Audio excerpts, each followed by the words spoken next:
Opa, gente, tomara que esteja certo aí. Hoje eu vim mostrar esses dois livros de Kant.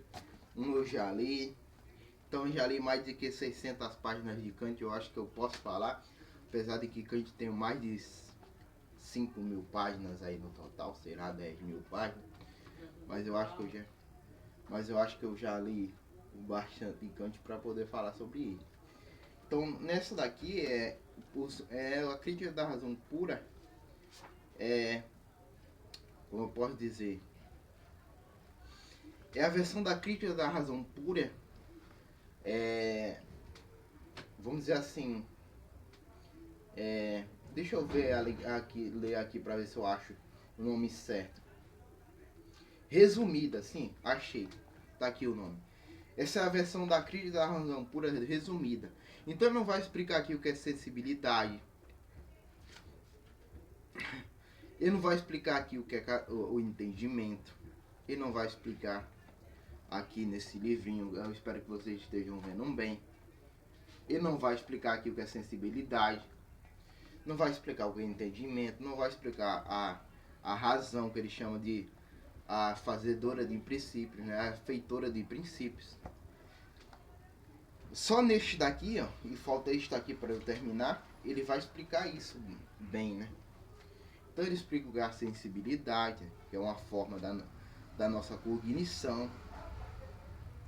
Então nossa cognição, nossa mente, como Kant diz, nossa mente tem a sensibilidade, nossa mente tem um entendimento, que tem as categorias a priori. E veja, a virada de Kant é muito interessante. Kant dá uma virada muito interessante nesse livro, porque ele diz assim, ó, a gente não conhece a coisa em si, a gente só conhece o fenômeno. E a resposta dele para isso é muito interessante, porque ele diz assim, ó, ao você olhar para alguma coisa, você já estrutura essa coisa segundo as formas da sensibilidade. Então quando você olha para, por exemplo, você está olhando para esse livro aqui, então pega esse livro, esse daqui, pega esse livro. Você está olhando para esse livro, né? Então você já estruturou ele segundo as formas da sensibilidade. Você já estruturou ele no espaço porque ele é dimensional, e no tempo. Porque você está vendo ele agora. Você está vendo ele agora, né? Agora você tem outro flash, agora me esqueci como é. Um feixe, sim. Agora você tem outro feixe de percepção dele de novo. Então você tem uma percepção dele aqui. Agora você tem de novo. Então você diz assim, esse bicho está no tempo, está no espaço, pois ela é dimensional. Ela é dimensional, está no espaço. Logo, você não conhece a coisa em si, você conhece as coisas estruturadas pelo seu entendimento. Pelo seu entendimento. Entendimento aqui amplo, não entendimento no sentido kantiano, mas do seu entendimento, assim, da sua mente, entende? Você já tem uma configuração mental para enxergar as coisas segundo as formas da sensibilidade e do entendimento.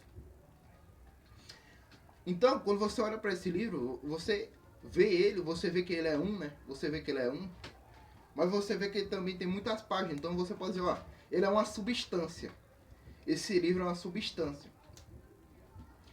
Você pode dizer que esse livro é uma substância. Ou esse livro é uma pluralidade de páginas. E são tudo formas a priori, categorias a priori, que você tem na sua mente, segundo Kant.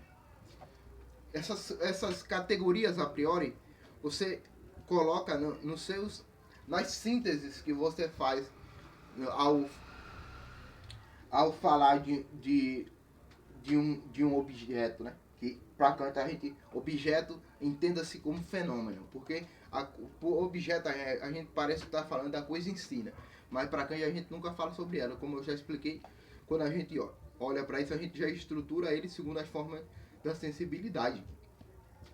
Então, depois de estruturar segundo as formas da sensibilidade, nós estruturamos ele com as categorias do entendimento, que é substância, polaridade, unidade e por aí vai.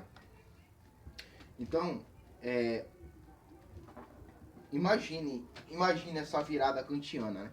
Porque Kant diz assim, essas representações, que são os fenômenos, o tempo, a sensibilidade, o entendimento, a própria razão e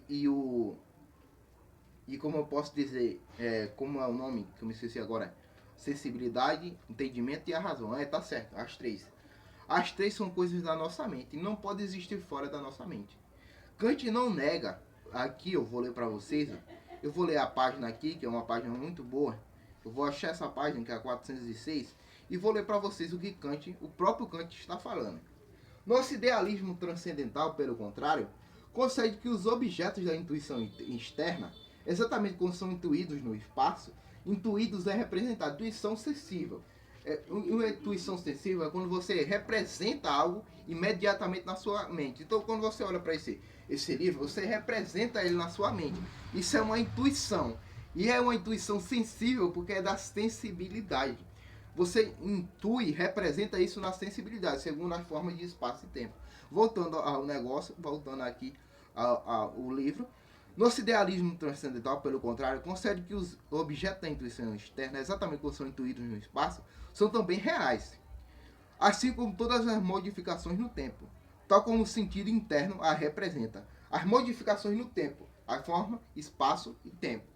Intui no espaço e intui no tempo. Pois uma vez que o espaço já é uma forma daquela intuição que denominamos externa, e sem objetos no mesmo não haveria qualquer representação. Veja, eles não está negando que os objetos em si possam existir. Pode existir, não é esse o problema. Veja o problema que vai apresentar. Não haveria, se sem objetos no mesmo, não haveria qualquer representação empírica. Nós podemos e devemos assumir como reais os seres extensos nele, e vale o mesmo para o tempo. Esse mesmo espaço, contudo, juntamente com esse tempo, as formas e a sensibilidade. Pegam isso. E todos os fenômenos que a gente estrutura segundo essas formas da sensibilidade não são em si mesmo coisas, mas apenas representações e não podem existir de modo algum fora de nossa mente. Entende? Ele nega, ó, essas representações não existem fora de nossa mente. Esse é o idealismo transcendental de Kant. Essas representações existem na nossa mente. E ele não está falando da mente individual, não. Ele está falando da gente como um todo. Ele fala do eu transcendental, que seria para existir, por exemplo, uma síntese de algo, precisa existir um eu transcendental. O que é esse eu transcendental? É isso. Quando você, por exemplo, vê estrutura, por exemplo, você vê esse livro, você tem que fazer a síntese, né, dele. Por exemplo, você diz que esse livro é uma substância. Isso já é uma coisa do entendimento. Você diz que esse livro você diz que ele é um livro. Isso é um conceito empírico. É um conceito, é uma representação imediata do fenômeno. Você representa ele. E essa representação tem que existir em uma mente, que é esse eu transcendental. Entende? Tem que existir numa mente, numa coisa. Esse eu transcendental não é uma alma, é onde repousa as representações do indivíduo, do ser. Entende? Então eu vou ler todo o parágrafo para vocês. Mas apenas representações. E mesmo a intuição interna e sensível de nossa mente, como objeto da consciência, cuja determinação é representada por meio da sucessão de diferentes estados no tempo, não é o verdadeiro eu, tal como existe em si mesmo, ou sujeito transcendental, mas apenas um fenômeno que foi dado à sensibilidade desse ser para nós desconhecido. A existência desse fenômeno interno não pode ser admitida como uma coisa existente em si mesma, porque tem por condição o tempo, que não pode ser a determinação de uma coisa em si mesma. No espaço e no tempo, contudo, a verdade empírica dos fenômenos está suficientemente assegurada e se distingue bem do parentesco com o sonho, se ambos, segundo leis empíricas, são corretos e completamente concatenados em uma experiência. Olha, então, o que você tira disso? Eu vou falar aqui, a página 406, eu vou falar para vocês um número que tá. Então, tá aqui, ó. É o B, fica na quarta edição da Crítica da Razão por Editora Vozes, mas está estruturado no B520 até B521. Esse é o parágrafo. Começa no B520 e termina no B521. Está na página 407 e 406 da Crítica da Razão Pura. Então eu espero ter explicado bem o que é essa virada kantiana. Veja, você só consegue pensar o objeto em si, a coisa em si, o numeno. Você só consegue pensar o numeno. Você não consegue conhecê-lo. Porque, veja, quando você olha para esse livro, você já estrutura, como eu já falei no início, você já estrutura ele segundo as formas de espaço e tempo. Então, quando você olha para uma pessoa, você está olhando para mim, você já está me estruturando segundo as formas de espaço e de tempo, que são da sensibilidade. Ou seja, já está estruturando no sujeito. Já não é a coisa em si mais. A coisa em si pode ser pensada, você pode pensar na coisa em si, mas você não pode estruturá-la, entende? Você não pode dizer que conhece a coisa em si, porque para conhecer você tem que passar pela sensibilidade, que necessariamente tem a forma espaço e tempo, que você já consegue ao ver um objeto como esse daqui, que para Kant objeto se chama fenômeno, que é uma representação da coisa em si. Veja, ele não nega que exista a coisa em si. Por exemplo, esse bicho aqui